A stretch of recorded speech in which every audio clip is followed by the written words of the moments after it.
What's up, everybody? Back again for another episode of Decoding Dune, which is the series where we read through the first three books in the Dune Trilogy by Frank Herbert to go along with the films that have been being released over the last few years and will theoretically keep coming. The second one's in, November, and they're talking about the third one at some point down the line. I've not read these books since I was in my late teens, so I've seen all the film versions, all the TV versions, but if you've been following with this series, there's a lot I don't remember from the books, having only read them once. So this series is a chance for us to analyze chapter by chapter, week by week, each chapter as we go through the Dune trilogy. And currently, we're still in book one. I think this is chapter, unless I'm mistaken, which the title will tell you which chapter we're on. I think this is chapter 11, if I'm not mistaken. And as always, we start off with a quote from Princess Irulan from Muad'Dib Family Commentaries. And it says here, we're talking about Duke Leto at this point. He was blinded to the perils of Arrakis.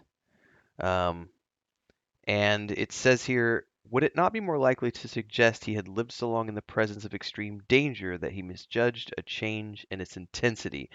And I think that line right there speaks a lot towards.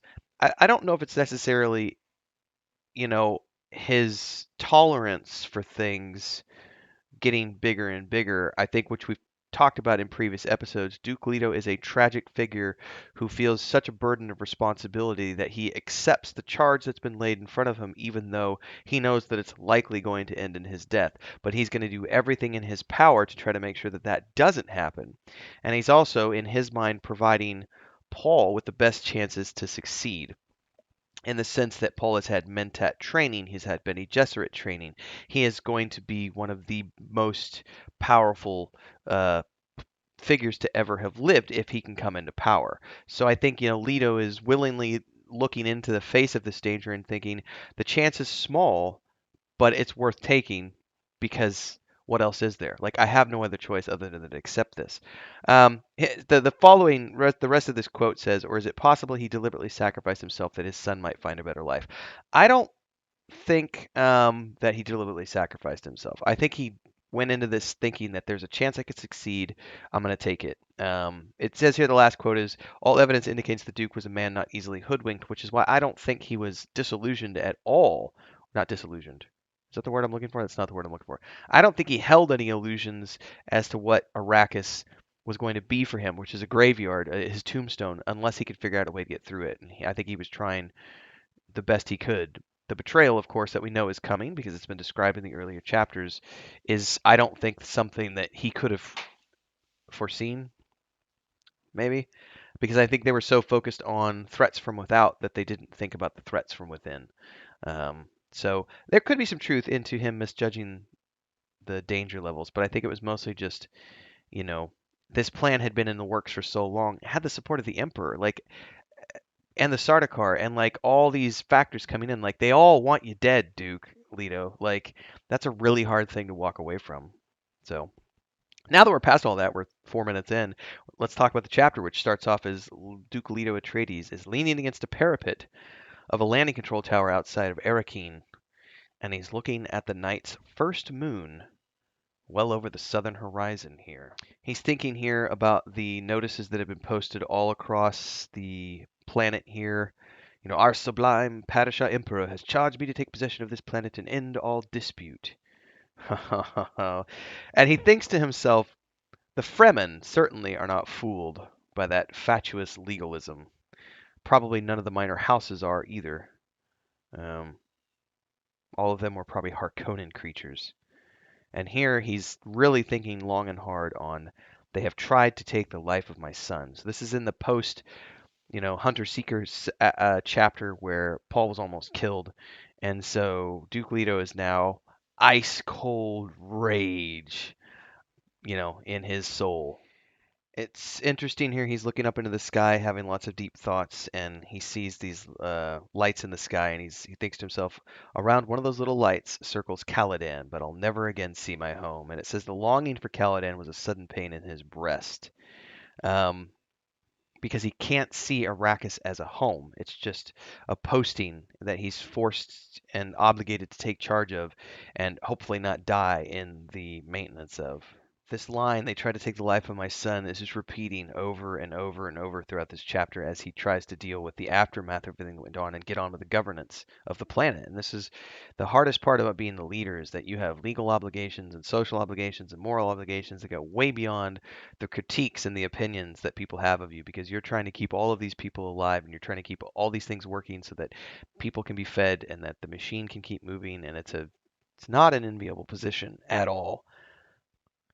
So he enters the scene, the Duke, here as Gurney Halleck is here, um, and all of these men around him, and they're basically, hey, did you get a good look at the hole on the way down? What's the place supposed to have? The Harkonnens took it with them. We're for a hot shower and a soft bed. Haven't you heard? Stupid, there's no showers down here. You scrub your ass with sand. And in the middle of all of this, the Duke sees Gurney, and he's having some deep thoughts about who Gurney is. Gurney the Valorous, Paul had called him, and we get a very um, pretty in-depth description of Gurney's physical appearance based on what the Duke is, looking at him through the eyes of the Duke right now. Um, and this is basically all the Duke's men coming with Gurney, and he's like, "Come on, Gurney, we got to go have a private chat here. Time to send some men to the main gate." He wants Gurney to try to recruit some of the men that are left over from the old regime, those who are choosing to leave. It says about 800 of them, but please try to convince them. It says the fact that they're leaving suggests that they're not part of the Harkin machine, because otherwise they would have stayed and tried to sabotage or disrupt things down here. But if they're willingly leaving, it's because they don't want to be here. So they're not part of Harkonnen. So whatever illusions they might have about the Atreides family, can you please change their mind and try to enlist some of them? And he wants so he's telling Gurney, he's like, play a tune or two to soften their minds, but then turn on the pressure. You can even offer positions of authority to those who qualify, 20% higher wages than the Harkonnens. So he's going to do his damnedest to try to convince some of these, even though he knows they're mercenaries. We need bodies at this point. We just need warm bodies. Gurney fires back and he's like, I don't know that that's going to be enough for some of these. And the Duke's like, man, just do what you can with the budget you've been given. Obviously, make discretionary calls on your case, but try to keep them to 20%. Um, Pretty cool stuff here.